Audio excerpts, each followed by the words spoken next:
ಎಲ್ರಿಗೂ ನಮಸ್ಕಾರ. ಶ್ರೀ ಗುರು ರಾಘವೇಂದ್ರ ಮೋಟಿವೇಶನಲ್ ಚಾನಲ್ಗೆ ಸ್ವಾಗತ ಹಾಗೂ ಸುಸ್ವಾಗತ.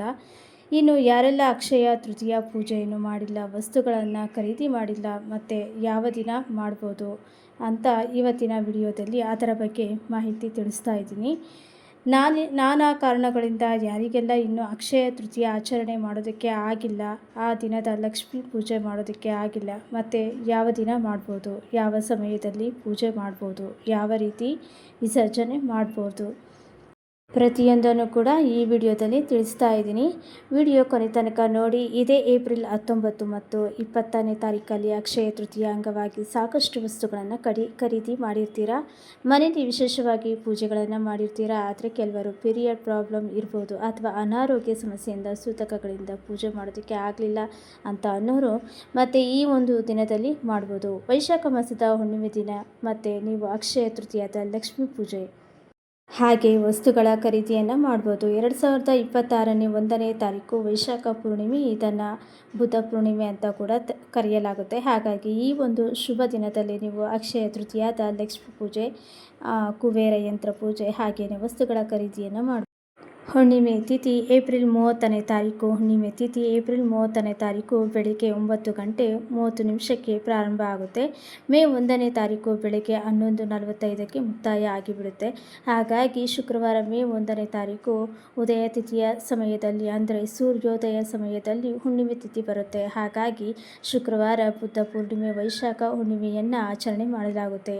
ಗುರುವಾರ ಸಂಜೆ ನೀವು ಏನೇ ವಸ್ತುಗಳನ್ನು ಖರೀದಿ ಮಾಡಿ ಶುಕ್ರವಾರ ಅಂದರೆ ಹುಣ್ಣಿಮೆ ದಿನ ನೀವು ಅದನ್ನು ಇಟ್ಟು ಪೂಜೆ ಮಾಡಿ ಆಮೇಲೆ ಉಪಯೋಗಿಸಬಹುದು. ಚಿನ್ನ, ಬೆಳ್ಳಿ ಅಥವಾ ಯಾವುದೇ ವಸ್ತುಗಳನ್ನು ನೀವು ತಗೊಂಡಿಲ್ಲ ಅಂತಂದರೆ ಮತ್ತೆ ಈ ದಿನದಲ್ಲಿ ತಗೋಬೋದು.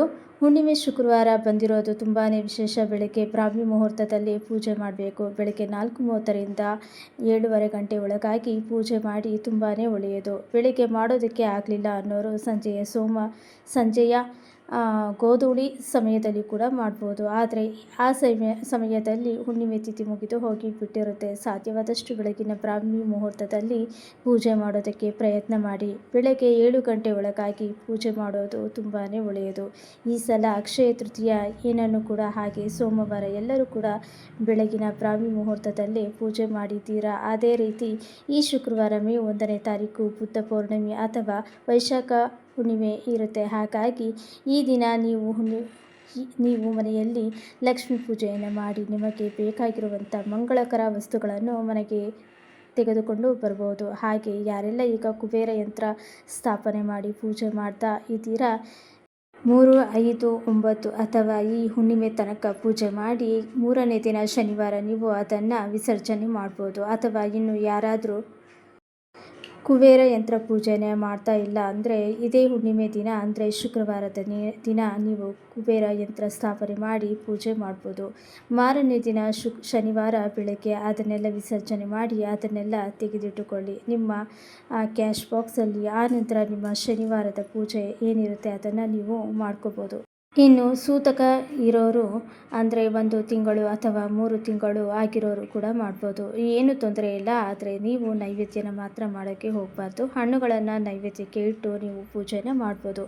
ಕುಬೇರ ಯಂತ್ರ ಪೂಜೆ ಕೂಡ ಮಾಡ್ಬೋದು. ಅಕ್ಷಯ ತೃತೀಯ ದಿನದ ಲಕ್ಷ್ಮೀ ಪೂಜೆ, ಕುಬೇರ ಯಂತ್ರ ಪೂಜೆ ಹಾಗೆ ವಸ್ತುಗಳ ಖರೀದಿ 20ನೇ ತಾರೀಕಲ್ಲಿ ಯಾರಿಗೆಲ್ಲ ಮಾಡೋದಕ್ಕೆ ಆಗಿಲ್ಲ ಮತ್ತು ಯಾವ ದಿನ ಮಾಡ್ಬೋದು ಕೇಳಿದರೆ ಮೇ 1ನೇ ತಾರೀಕು ಮಾಡ್ಬೋದು. ಶುಕ್ರವಾರ ಇರುತ್ತೆ. ಹಾಗೆ ಗುರುವಾರನೂ ಕೂಡ ನೀವು ಏನಾದರೂ ಸಾಮಗ್ರಿಗಳನ್ನು ತರೋದ್ರಿಂದ ವಸ್ತುಗಳನ್ನು ತರೋದ್ರಿಂದ ತಂದಿಟ್ಟುಕೊಂಡು ಶುಕ್ರವಾರ ಬೆಳಗ್ಗೆ ಪೂಜೆಗಿಟ್ಟು ಪೂಜೆ ಮಾಡಿ ಅದನ್ನು ನೀವು ಉಪಯೋಗಿಸ್ಬೋದು. ಯಾಕಂದರೆ ಗುರುವಾರ ಮತ್ತು ಶುಕ್ರವಾರ 2 ದಿನ ಕೂಡ ಲಕ್ಷ್ಮೀ ನಾರಾಯಣರಿಗೆ ಪ್ರಿಯವಾದಂಥ ವಾರ. ಬೆಳಗ್ಗೆ 9:30 ಗುರುವಾರ ಅಂದರೆ 30ನೇ ತಾರೀಕು ಏಪ್ರಿಲ್ 30ನೇ ತಾರೀಕು ಹುಣ್ಣಿಮೆ ತಿಥಿ ಪ್ರಾರಂಭ ಆಗುತ್ತೆ. ಸಂಜೆ ಚಂದ್ರೋದಯ ಸಮಯ ಹುಣ್ಣಿಮೆ ತಿಥಿ ಇರುತ್ತೆ. ಹಾಗಾಗಿ ನೀವೇನಾದರೂ ತಗೋಬೇಕು ಅಂತ ಇದ್ದರೆ ಗುರುವಾರನೇ ತಗೊಳ್ಳಿ. ಯಾವ ಸಮಯದಲ್ಲಿ ಬೇಕಾದರೂ ತಗೋಬೋದು. ನೀವು ಕ್ಯಾಲೆಂಡರಲ್ಲಿ ರಾಹುಕಾಲ ಯಮಗಂಡ ಕಾಲ ನೋಡ್ಕೊಳ್ಳಿ. ಅದು ಕಳೆದ ಮೇಲೆ ನೀವು ವಸ್ತುಗಳನ್ನು ತಂದು ಇಟ್ಟುಕೊಳ್ಳಿ. ಶುಕ್ರವಾರ ಬೆಳಗ್ಗೆ ಬ್ರಾಹ್ಮಿ ಮುಹೂರ್ತದಲ್ಲಿ ನೀವು ಪೂಜೆ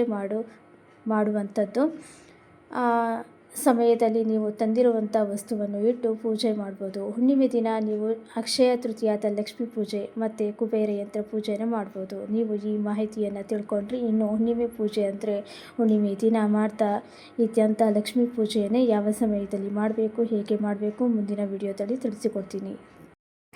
ಇನ್ನು ಈ ವಿಡಿಯೋ ನಿಮಗೆ ಏನಾದರೂ ಇಷ್ಟ ಆದರೆ ದಯವಿಟ್ಟು ಲೈಕ್ ಮಾಡಿ, ಶೇರ್ ಮಾಡಿ, ಹಾಗೆ ನಿಮ್ಮ ಫ್ರೆಂಡ್ಸ್ಗೆಲ್ಲ ಕೂಡ ಶೇರ್ ಮಾಡ್ತಾ ಕಮೆಂಟ್ ಬಾಕ್ಸ್ನಲ್ಲಿ ಬರೆದು ತಿಳಿಸಿ ಅಂತ ಕೇಳ್ಕೊಳ್ತಾ ಇವತ್ತಿನ ವಿಡಿಯೋನ ಇಲ್ಲಿಗೆ ಮುಗಿಸ್ತಾ ಇದ್ದೀನಿ.